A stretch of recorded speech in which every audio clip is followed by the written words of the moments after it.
asalaamaaleykum mbokku Sénégal maa ngi leen di nuyu ku nekk ci turam ci santam man la maître Moussa Diop président du parti And Gor yi Jotna depuis Paris. di leen nuyu di leen sant di ñaan yàlla li may wax yëpp mu am solo ci l'intérêt du pays parce que loolu moom mës a jógloo au Sénégal et di bëgg a waxtaan ak yéen aujourd'hui samedi 4 octobre 2025 ci ñetti point rek ci ñetti ponk nga xam ni mu tënk actualité bi te concerne le pays. benn bi mooy loo xam ni ci affaire reddition de compte la mais am na loo xam ni ci affaire rapport scientifique la sur les histoires de blanchiment d'argent mais également ci loo xam ni sortie du territoire dans des conditions yoo xam ni qui ne sont pas encore élucidées. Le cas bi nga xam ne moo gën a occuper l'actualité mooy ki nga xam ni mooy le journaliste affairiste bi nga xam ne tudd Madiambal Diagne jógee Sénégal ñëw fii ci Paris ne dafa ñëw wut si doole dawul dafa wut si doole. xam nga bu fekkee les gens ont l'habitude loolu laay wax chaque fois booy wut réew bu la sa justice convoqué da nga war a ñëw droit aussi di nga ko war a def ci kanam ak yelleefu nit ñi képp koo xam ne yoon soxla na la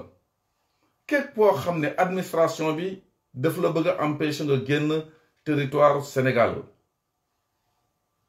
daf la ko war a notifier. Je l'avais dit avant même que la Cour suprême jël décision dans le dossier Mansour Faye ne na ñuy notifier décision yi ñi nga xam ne di leen tere génn que ce soit sur le plan judiciaire que ce soit sur le plan administratif man sama vision la sur le plan politique képp koo xam ne diñ la bëgg a tere génn sa liberté d'aller venir te xam ne constitution moo ko préparé wax ko buñ la bëggee entraver ci loolu diñ la ko war a notifier nga xam ne waroo dem waroo génn réew mi nekk à la disposition de la justice ou bien des autorités étatiques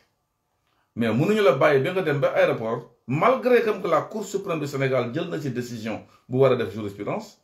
mais l'État du Sénégal le gouvernement du Sénégal parce que ministre de la justice aussi nee nañu ay autorités politiques lu ñu dañ ko war a respecter mais apparemment monsieur Madiambal Diagne kenn notifié wu ko décision bu xam ne mu ngi war a génn ci réew mi. Je ne le défends pas moi je parle des principes ak loo xam ne Cour suprême wax na ko la haute juridiction sénégalaise ça n'a pas été respecté par l'État sénégalais. am na certes un magistrat qui est sorti yoo xam ne avec ses accointances avec le parti au pouvoir le PASTEF di bëgg a def la distinction entre le judiciaire les autorités judiciaires et les autorités administratives. Moi je ne suis pas dans ces détails-là. ku ñuy priver sa liberté d'aller venir ku ñuy wax doo génn te constitution moo la may ngay dem di dikk di la ko war a yëgal notifier la nga war a yem bara dem nekk à la disposition justice. fii ñi naan ñi daw nañu daw du tey la commencé Sénégal am ñoo xam ne di leen convoqué à Dakar ñu daw làqu Casamance am na ñoo xam ne charrette la ñu génnee réew mi dem Bamako am na ñoo xam ne dañoo daw dem Canada ou Maroc am ñoo xam ni ci mafia kàcc vous vous souvenez tey ce sont des gens qui sont promis boobu leen justice réew mi soxla dañoo dem seen yoon ne duñu wuyu. donc jógee réew mi dans des conditions comme ça surtout que fekk notifié wuñ la say droit respecté wuñ ko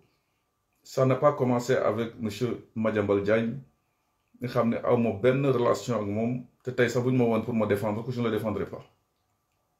mais je suis sur les principes loolu moo am solo. J'avais dit l'autre jour aussi au nouveau ministre de l'Intérieur Bamba Cissé que maa ngi ko doon féliciter ci li nga xam ne am na ko comme nomination pour le service de la République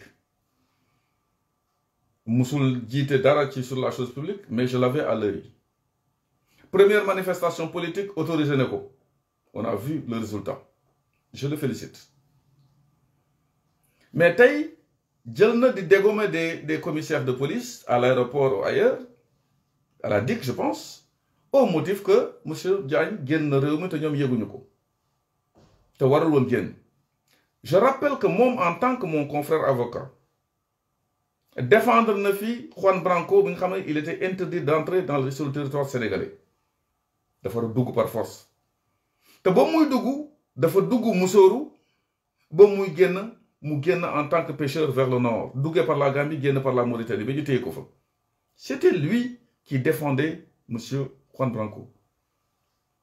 li nga doon défendre daaw tey boo ñëwee di ko xeex pour l'entrée c'est vrai que nos passoires là nos frontières ay passoires lañu ça crée quand même une petite contradiction pour les politiciens mon ami Bamba yaa ngi commencé nekk politicien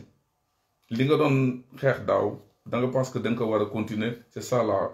constance en politique l'histoire nag dañ ci war a retenir une chose dans ce dossier ça concerne une société française bu ñuy naan Ellipse Project SAS avec comme président monsieur Olivier Picard avec comme adresse 305 rue du Jour se lève à Boulogne-Billancourt ici dans le 92 en France société boobu dafa gagné ay marché sans compétition war a tabax les 4 hôpitaux de Sédhiou de nu mu tudd Kédougou de Kaffrine et de Touba bii nekk tey sax Tivaouane c'est la même société qui l'a construite par ce qu'on appelle ay OSN offre spontanée négociée diggante la tête de l'État directement ak la société des constructions clé en main surfacturé bu ñu ne commission man surprendre man boo ma commencé di wax affaire Ellipse ça fait plus de quasiment 4 ans 2022 maa ngi koy wax parce que les dossiers je les ai comme ni ma doon wax sur d'autres dossiers man du ma wax mukk sans preuve Ellipse Projet SAS c'est une société boo xam ni lessiveuse la jël na marché yëpp sans compétition tey boo jëlee le portail des marchés au Sénégal nga tapé le numéro du dossier nga xam ne ñoo waroon tabax des hôpitaux sur le plan sanitaire doo fa gis société bi fan la jaar ba am ko je pense que la justice fera son travail et je demande vraiment c'est ça la reddition de compte que les choses soient clarifiées et que les commissions ñi ci dugg yëpp mu leer man je suis à Paris je défends un client sénégalais contre Ellipse pas avec Ellipse contre Ellipse pour plus de transparence d'ici quelques jours avec preuve à l'appui dinaa leen wan li ma ci def ak décision yu ma juge français yi jox en tant qu'avocat à Paris ba ma am ci ndam ba Ellipse yem place am aujourd'hui concernant lépp loo xam ne def na ko sama client qui est une société de nationalité sénégalaise et di ngeen ci xam dara je préfère tout simplement kuy yor du sëqat jox leen décision yi du ma waxantu donc yooyu yëpp sont des choses à clarifier ba ñuy gis muy tabax ay maisons ay prisons dans des marchés yoo xam ni ça concerne le ministère de la santé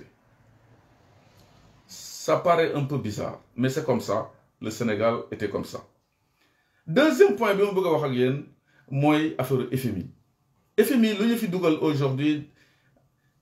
wax ju bari la il faut être un homme d'État xam ni ngay traiter yenn dossiers yi ak fu nga koy wax mais sur la place publique lu ñu waroon jox FMI en tant que garantie nekk na sàkket mu nekkoon building nekk sàkket ñëpp daw FMI boobu nga nekk opposition soxlawuñ ko souverainisme populisme baaxul tey nga ñëw toog di naan wéy nañu gaaw nañu ñëw on a entendu écouter monsieur le président de la République ba mu demee États-Unis barki démb votre premier ministre là n'a pas sa langue dans sa poche moo tax nous avons de sérieux problèmes 3 octobre démb FMI encore différé na on est dans des difficultés dette cachée falsifiée aucune preuve bu amoon ay preuves claires FMI aurait dessiné très clairement ou bien il serait complice la banque centrale le PDG a dit musul gis yooyu jaarul foofu donc ce sont des choses très claires damay terminer rek ci 30 secondes par le dossier de la télé Mille Collines de Sen TV ñu ngi excusé wu pour les bévues de la journaliste Ngoné Saliou affaire u xeet keroog rek maa ngi Sen TV di tirer di wax di attirer l'attention sur cette dame là teguñu ci une semaine elle dérape di insulter les tout couleurs il faut que le procureur se saisisse l'appelle spontanément sachant qu'elle est sous-sentif lan la ñuy xaar kumba am ndey kumba amul ndey